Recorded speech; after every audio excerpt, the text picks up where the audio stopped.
Hello,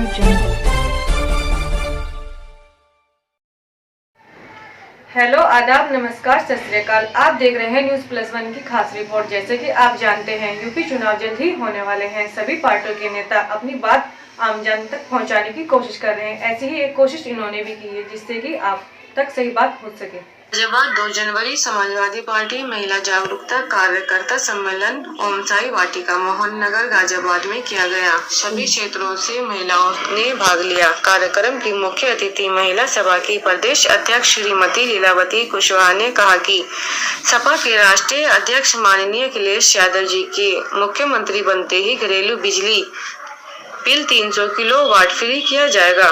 5 साल महिलाओं को राशन कार्ड पर अनाज, चीनी, मिट्टी का तेल सब फ्री मिलेगा। उन्होंने आगे कहा कि सपा की बढ़ती लोकप्रियता से सरकार घबरा गई है। लखनऊ से लेकर दिल्ली तक सरकार का कार्य सिर्फ टेलीविजन और अखबारों में रोजगार देखने को मिलता है। उन्होंने कहा कि धरातल पर प्रदेश का युवा एवं महिलाएं हताश और निराश है। लाखों करोड़ों बेरोजगारों युवाओं के आंसू जो भाजपा सरकार को सफाया करेगा। श्रीमती कुशवाहा ने कहा कि जब से भाजपा सरकार बनी है, महंगाई, बेरोजगारी और भ्रष्टाचार से पूरी तरह से महिलाएं एवं आम जनता परेशान है। श्रीमती कुशवाहा ने जोर देकर कहा कि महिलाओं, याद रखना, भाजपा सरकार कभी भी आपकी हितैषी नहीं हो सकती है। यह पूंजीपतियों की हितैषी है। जो परिवार वाले नहीं है, वह क्या जाने परिवार का दुख दर्द। पूर्व विधान परिषद सदस्य श्रीमती लीलावती कुशवाहा ने महिलाओं को याद दिलाया कि धरतीपुत्र मुलायम सिंह यादव जी का सपना पूरा करने के लिए सपा के राष्ट्रीय अध्यक्ष माननीय अखिलेश यादव जी मुख्यमंत्री थे। जो उन्होंने बेटियों को कन्याधन योजना, 102, 108 एम्बुलेंस, महिलाओं को समाजवादी पेंशन, बड़े बेटी योजना चलाई थी एवं उनकी सुरक्षा के लिए 1090, जिससे महिलाओं को इज्जत सम्मान मिलता था। उन्होंने आगे कहा कि जब चुनाव आते ही कभी हिंदू मुसलमान, कभी मंदिर मस्जिद, कभी गाय गोबर बात कर लोगों के जहन में नफरत के बीज बोती है। आरएसएस सरकार की विचारधारा से भारत खतरे में है। भाजपा आरएसएस दोनों आरक्षण समाप्त करने और मौलिक अधिकारों पर हमला करते हैं। प्रदेश अध्यक्ष राजदेवी चौधरी ने कहा कि महिलाओं का सम्मान सपा में है। उन्होंने महिलाओं को संकल्प दिलाया कि 2022 में अखिलेश यादव जी मुख्यमंत्री बनेंगे तो महंगाई से निजात मिलेगी। रेशमी चौधरी प्रदेश सचिव ने कहा कि महिलाओं के हितैषी हैं। उनके सरकार में महिलाओं के जनहित कार्य हुआ है।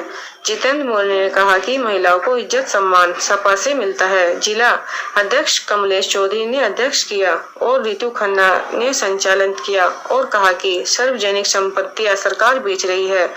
चंद पूंजीपतियों के हाथों में राष्ट्रीय संपत्तियां गिरवी रखी जा रही है। कार्यक्रम में राशिद मलिक, जिला अध्यक्ष राहुल चौधरी, महानगर अध्यक्ष किरण कालिया उपस्थित, दुर्गेश चौधरी, पिंकी कपूर, आशा कुशवाहा, छाया यादव, गायत्री, राघव सोनिया, दीपक शर्मा, मधु चौधरी, पुष्पा शर्मा, किरण चौधरी, गायत्री राघव, इंदिरा सिंह, अंजू बेग, ममता कोहली, सुमंडा, छाया यादव, सुनीता यादव, डॉक्टर सीमा यादव, बागपत जिला अध्यक्ष आदि लोगों में संबोधित किया।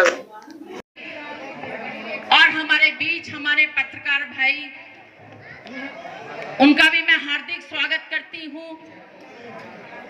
सबसे पहले मैं आप लोगों से ये कहना चाहती हूँ कि दीदी ने अब तक 62 जिलों में सम्मेलन करे हैं और सम्मेलन एक से एक बढ़िया हुए हैं। वो बीमारी में भी बराबर सम्मेलन कर रही हैं। इसलिए थोड़ा सा अब उनके स्वागत रोकते हुए आप सबके विचार सुन लीजिए और उनको भी ज्यादा कि क्या बताएं, ये सरकार ने ऐसी महंगाई कर दिया कि हमारे घर का किचन का संतुलन बिगड़ा हुआ है।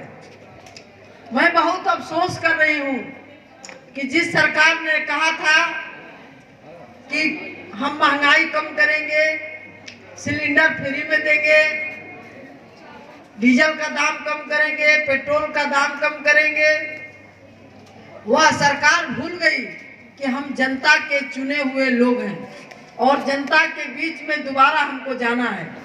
अगर ये भूल गई सरकार तो निश्चित तौर से ये हमको माफ नहीं करना चाहिए। अभी एक बेटी यहाँ से बोल रही थी कि बाबा साहब ने जो संविधान बनाया उस संविधान आज खतरे में है और संविधान को खत्म करना चाहती है भारतीय जनता पार्टी। षड्यंत्र के तहत खत्म कर देगी और जिस दिन ये खत्म कर देगी, मेरी बहनों याद रखना, पत्रकार साथियों याद रखना, न तो आप बचोगे न ही ये जनता बचेगी। कोई नहीं बचेगा जिस दिन लोकतंत्र खत्म हो जाएगा, कोई नहीं बच सकता है।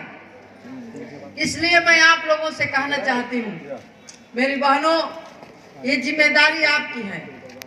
आप घर चलाती हैं, परिवार चलाती हैं, और जब घर और परिवार दोनों चलाती हैं तो मैं जान सकती हूँ कि आप पर जिम्मेदारी ज्यादा है।